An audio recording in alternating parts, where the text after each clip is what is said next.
Hi, I'm Laurie Dobson. Today is January 15th, 2021. I'm doing another video in my tub. I think it's kind of to defy those who've been saying things that about me that I'm just, showing here that I don't really care what's said. I am showing that I'm here doing these for me. And whether I get a lot more videos, seen by people than the numbers indicate, I think that's happening. I've seen numbers, changed on me, and I'm not doing it for that anyway. So it doesn't really matter to me about the numbers of people seeing my videos. I do think that everybody's on their own path, and we are defining who we are in relationship to what's going on in our country. But I think we shouldn't be mistaken in the fact that we are experiencing something that is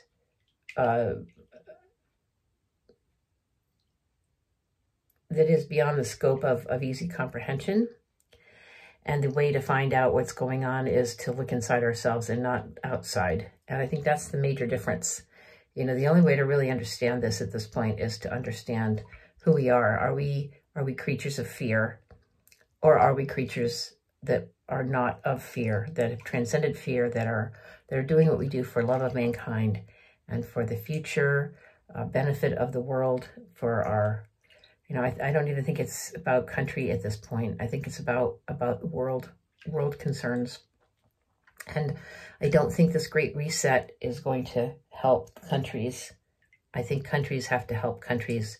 But we've got countries and states governed by people who are bought off, and that's the only excuse for why some of these governors have enacted these horribly punitive measures against people, against a virus that's mostly played out. And what we're seeing now is a resurgence of a different kind of a virus, different kind of a flu, whatever it is, but it's not the same thing. We've reached herd immunity.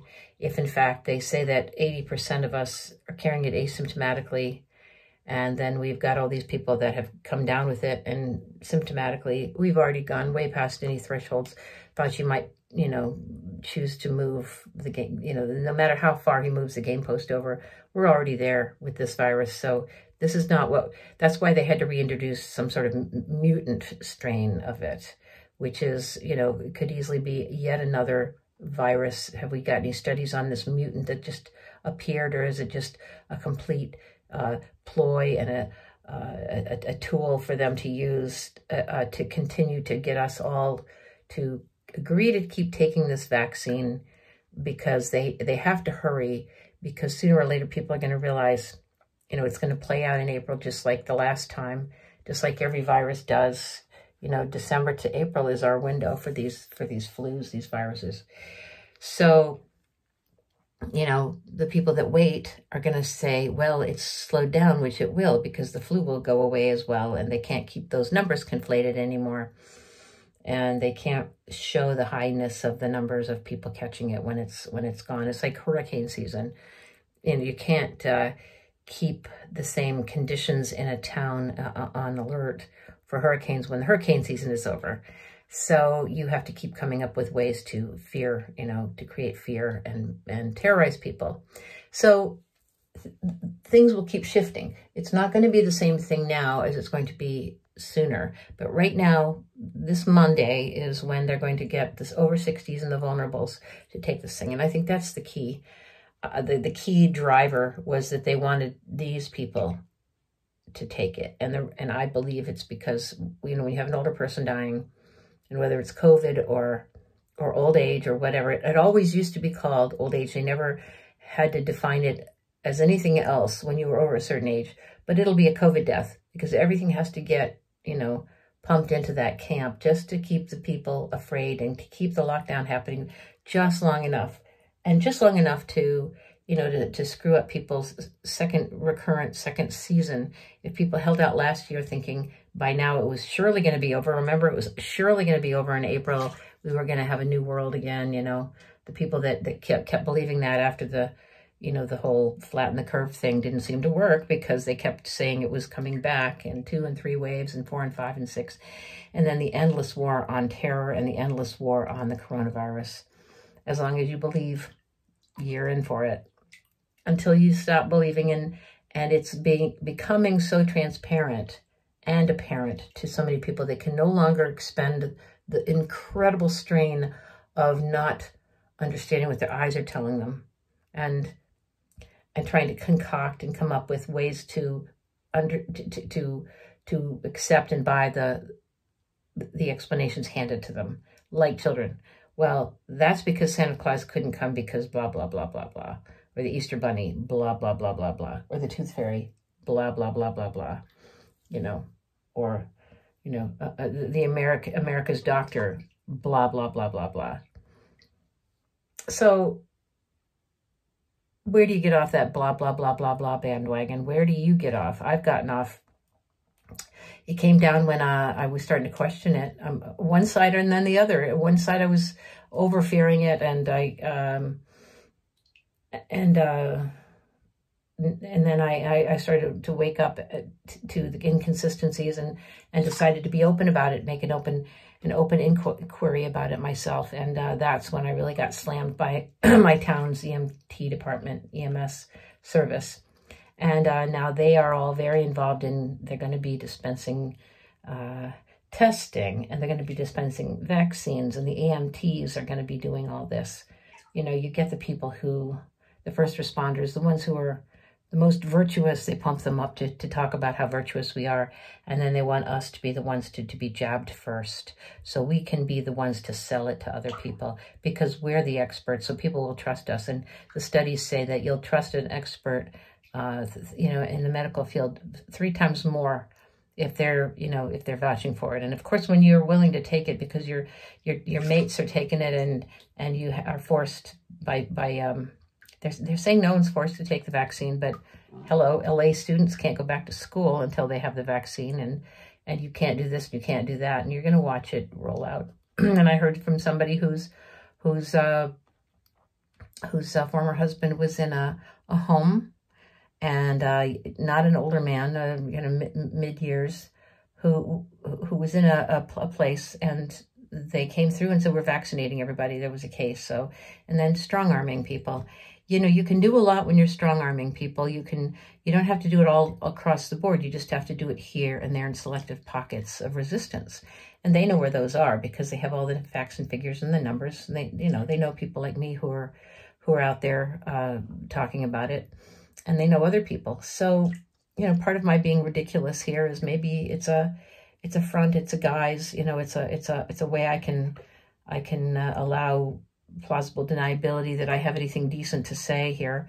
You know, just like Jimmy Dore says he's a jag-off comedian in his garage, and Awaken with JP Sears is saying it, you know, that he's you know, he's a weirdo. And so here's Laurie in the bathtub. You know, I don't care. I just want you to know that you need to check in with yourself, whether you believe these things or whether you're trying so hard to believe them that you're making yourself sick. And then you have to do extraordinary measures just to keep going, you know, in the lie. Or if you just want to bail, but you're afraid to bail because you'll be attacked as a crazy, and you don't know how far these people will go. You know, it's already showing signs that people that are, you know, not buying the official program have been lumped together with Trump supporters. The Doctors Without Borders. No, that's not it. I'm sorry. It's there's a Doctors Alliance by Dr. Simone Gold, who she's now been, she's been singled out, and she's being attacked as a crazy person. I believe people could have gone to this Trump rally. There was a huge number of people there without an intention, without any intention to cause any trouble. They're just there to use the opportunity, just like people went to Occupy in New York City and did protests there. But she was there because she was there. That's enough. That was sufficient for people to say that she has no credibility anymore. And they have to attack her because doctors like her that are willing to be strong and to oppose this authoritarian, tyrannical, whatever this crackdown is going to be called, you know. it's like sometimes the lies, when they're so big, you just have to give it a chance to show itself in the light, afterwards. You just have to let it roll out. And I think some people are doing that and staying alive in their podcasts or their video channels, their live streams, whatever. They're just trying to find a way to avoid coming head to head with this thing. But this message is for you. There's no avoiding this. There is no avoiding this. And you're going to, whether you know it or not, you're already targeted because you've been shown to be a free thinker. And if you're not, you're already singing the praises of this virus vaccine whole thing, and you're showing it in all your different ways. I think the Intercept is about as despicable as anyone, because they were started as a free speech platform, an alternative news cycle, and now they're the ones maligning Dr. Gold. But that's a signal. That's a virtue signal. It's not just a virtue signal. It's a keep me alive signal. I'm on your side signal. Don't kill me signal. That's what happens when people feel that fascism is going to crack down on their heads really soon. It's a torture device. It's nothing more. So when you terrify people enough to make them believe you will do what AOC is threatening and what Cori Bush is threatening, all these GOPs, they're saying you must resign, and Trump supporters, we're going to put your kids in camps, we're going to take away evangelicals' kids.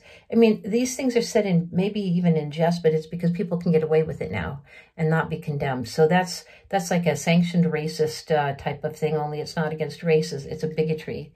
It's a phobia against people that are different. It's no different than any other kind of hate group. You become a hate group if you are hating on people right now who are different from you, who have different opinions and different beliefs, who do different things than you like. They go to the Capitol, which is the people's capital. Let's get clear. They went there. Some of them misbehaved. The police stood them down. In case somebody got shot by somebody who was overeager and stupid because police aren't trained well. Other police weren't in good shape. One killed himself. The other died at his desk for reasons that are obscure. We don't have a video showing that man that I know of getting harmed sufficient to cause death. And it wasn't said right away. So, all they can really say is that 5 people died. What happened to the other 3 that were in the crowd? One they said was trampled to death. The other 2 I can't find any information about. Who knows about that? It's like the newspapers. They don't feel that they have to supply evidence anymore for what they spout. They're a newspaper. They can say anything they want to. Nobody will confront them. Nobody will say anything. Nobody listens. Nobody cares. And I'm remembering George Carlin. Nobody listens, nobody cares. And so the more egregious things happen and the more impunity that you have, the more you can get away with. And that's the same with vaccine makers and companies that are profiting by in any phase of this thing. If you're a maker to a distributor to someone who's even making masks, any way at all that you're helping this thing get normalized, make it okay, you're perpetuating it.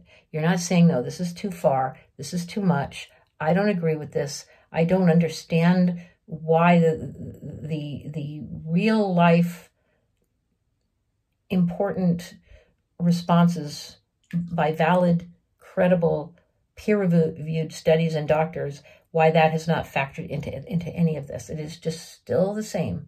It has not changed. It's on a trajectory. So this whole thing, and then now the Great Reset, you're hearing about it. Time Magazine will have it. Biden's talked about it. Build Back Better is the code word, for it. And then it's the Great Reset, the Great Reset, the Great Reset. And then it's a utopian thing, and everyone will get behind it because you're told that you'll get behind it. It's just starting now, but before long, you're going to see yourself just trying to say all kinds of wonderful things about it, trying to go with the program. And what that's called is caving in and being the reality is that is called being contemptible, because you have allowed your fear inside yourself to overwhelm yourself and your rationality and your senses, and you will just say and do anything. You can say it's torture, but you must, you know, if you don't resist that, then who's torturing you? You are torturing yourself.